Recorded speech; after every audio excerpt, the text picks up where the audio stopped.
Okay, let's dive into this. You've shared a really interesting document with us. It's a letter, right? From the UK Home Office's Direct Communications Unit. Yeah, dated August 9th, 2023. And it's a response to someone, Mr. Graham Wilkins, who had apparently written in back in July. Right, about concerns he had regarding the conduct of intelligence agencies and the police. Exactly. And what's really fascinating here, I think, is how this single letter gives us a glimpse, a sort of snapshot into accountability, how oversight works for these very sensitive government operations. It really does. So our mission for this deep dive, then, is to pull out the key bits from the specific letter. What does it tell us about how complaints against these, well, powerful bodies are actually handled? And who oversees them? What paths are actually available to you, the listener, if you had similar concerns? Yeah, think of it as a quick guide, maybe, to navigating a system that's often pretty opaque. Definitely. And the letter, it doesn't waste any time setting the scene. The Home Office immediately states both the security service and law enforcement are operationally independent of government. Okay, operationally independent. That Right. sounds important. It's crucial because it follows up saying ministers and officials are, and this is a direct quote, unable to intervene on or comment on specific cases. Right, so you can't just, I don't know, write to the Home Secretary and expect them to wade into an MI5 investigation. Pretty much, yeah. That door is explicitly closed, according to this. It sets the context straight away. Direct government intervention isn't the route here.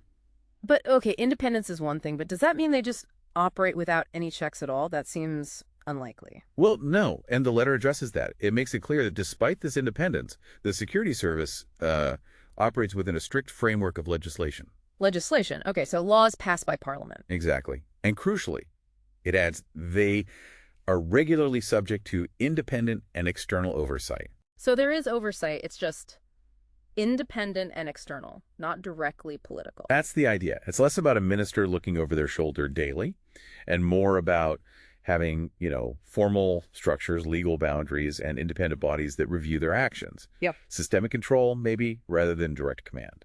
Got it.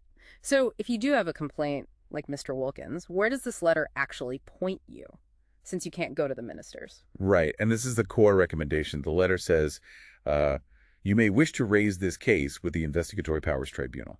The Investigatory Powers Tribunal, okay, the IPT. Yes, and it describes it specifically as an independent judicial body that considers complaints about the security services. Judicial, that's key. Judicial meaning like court-based, legal standing. Exactly. It's not just an internal review board or an ombudsman. It's part of the judiciary. Independent. It even mentions their website, ipt-uk.com, for details on making a complaint. So that's the official channel, the specific formal place you're meant to go, not the Home Office itself, but this tribunal. Precisely. It routes you away from the political sphere directly into a dedicated independent legal one. Okay, that makes sense structurally. But what if you go through that process, you make your complaint to the IPT, and you're not happy with their decision? Is that just the end of the road? Good question. And the letter actually touches on that, too. It adds that if someone is dissatisfied with the outcome from the IPT, they may have the right to appeal. An appeal. So there's another layer, potentially. It seems so. The letter again points to the IPT's website for more info on this right of appeal. It suggests a process, not just a single decision point. Interesting. So there's a structure there, a primary judicial body, and then potentially an appeal process, all housed under this IPT umbrella, seemingly.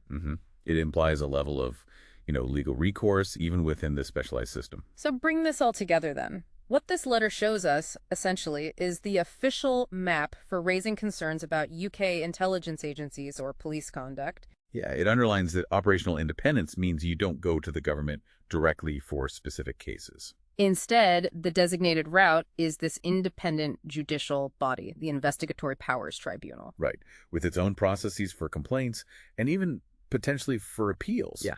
It's outlining a very specific, legally defined pathway.